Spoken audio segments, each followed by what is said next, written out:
জনগোষ্ঠী, ধর্মীয় জনগোষ্ঠী তারা যদি নিরাপদ এই দেশে নিরাপদ বোধ না করে তাহলে আমাদের লড়াই সম্পন্ন হয় না, আমাদের লড়াই শেষ হয় না। সুতরাং এই লড়াইয়ে সকল পর্যায়ের মানুষকে ঐক্যবদ্ধ করে সেই লড়াইকে জাগ্রত রাখা, অব্যাহত রাখা, সেটাই হচ্ছে আমাদের দায়িত্ব। আজকে যারা ক্ষমতায় আছেন তাদেরকে সুনির্দিষ্টভাবে এই বৈষম্যহীন বাংলাদেশের এই ক্ষেত্রগুলোতে যথাযথ ভূমিকা পালনের জন্য দাবি জানাবো। আমরা গণতান্ত্রিক অধিকার কমিটি থেকে 2 মাস যখন গত হয় তখন সরকারের আশু করণীয় তালিকা করে সরকারকে জানিয়েছি।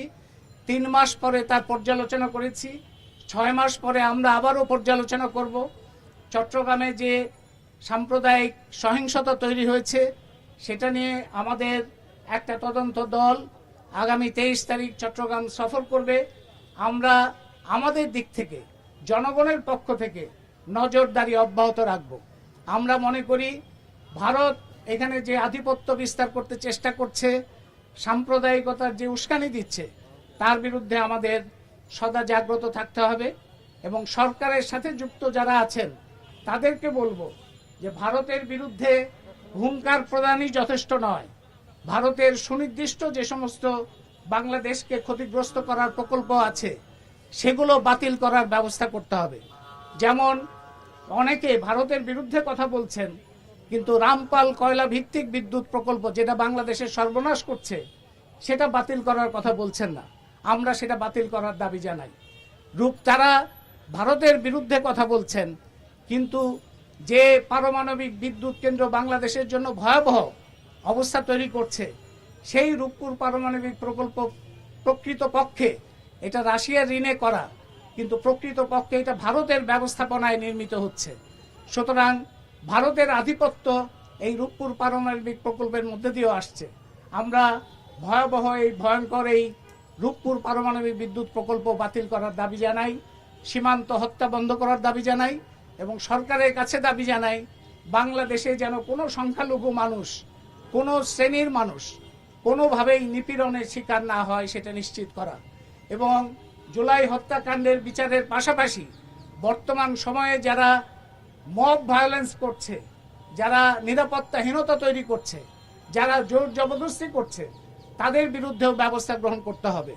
নিহত আহতদের যথাযথ দায়িত্ব রাষ্ট্র এখন পর্যন্ত গ্রহণ করে নাই, সেটা গ্রহণ করতে হবে এবং যে অর্থনৈতিক নীতি বিশ্বব্যাংক IMF এর যে অর্থনৈতিক নীতি গত সরকারকে লুণ্ঠন এবং সম্পদ পাচারের অর্থনৈতিক ব্যবস্থা তৈরি করেছিল সেই অর্থনৈতিক নীতিমালা থেকে সরে আসতে হবে। সুতরাং সর্বজনের বৈষম্যহীন বাংলাদেশ প্রতিষ্ঠার পথে আমরা সরকারকে সহযোগিতা করতে চাই। সরকার যাতে যথাযথভাবে অগ্রসর হতে পারে সেজন্য জনগণের নজরদারি অব্যাহত রাখতে চাই এবং জনগণের এই প্রকৃত ঐক্যবদ্ধ অবস্থানই বাংলাদেশের ভূমিকাকে যথাযথভাবে, বাংলাদেশের জনগণের লড়াইকে যথাযথ পথে নিয়ে যেতে পারে। আমরা সেই আহ্বান জানিয়ে এবং তার প্রত্যাশা রেখে আজকের পদযাত্রা শুরু করছি। আজকের পদযাত্রা কেন যে পথে জয়েন করবে অসুবিধা নেই, এর দাঁড়ানো যাবে না। না, আমরা এই আহ্বান জানিয়ে এবং প্রত্যাশা রেখে আমাদের পদযাত্রা শুরু করছি। আমাদের আরো একাধিক মিছিল আমাদের পথে, আমাদের এই পদযাত্রায় যোগ দিবে।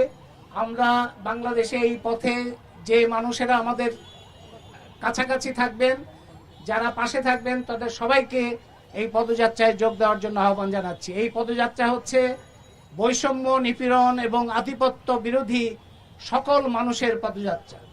এই পদযাত্রা হচ্ছে বৈষম্যহীন, আধিপত্য মুক্ত, নিপীড়ন মুক্ত বাংলাদেশ প্রতিষ্ঠার পথে যে লড়াই তার জন্য পদযাত্রা। সুতরাং এটা সর্বজনের লড়াই, সর্বজনের পদযাত্রা। আমরা সবাইকে এই পদযাত্রায় অংশগ্রহণের আহ্বান জানিয়ে এই পদযাত্রা শুরু করার জন্য সবাইকে আহ্বান জানাচ্ছি।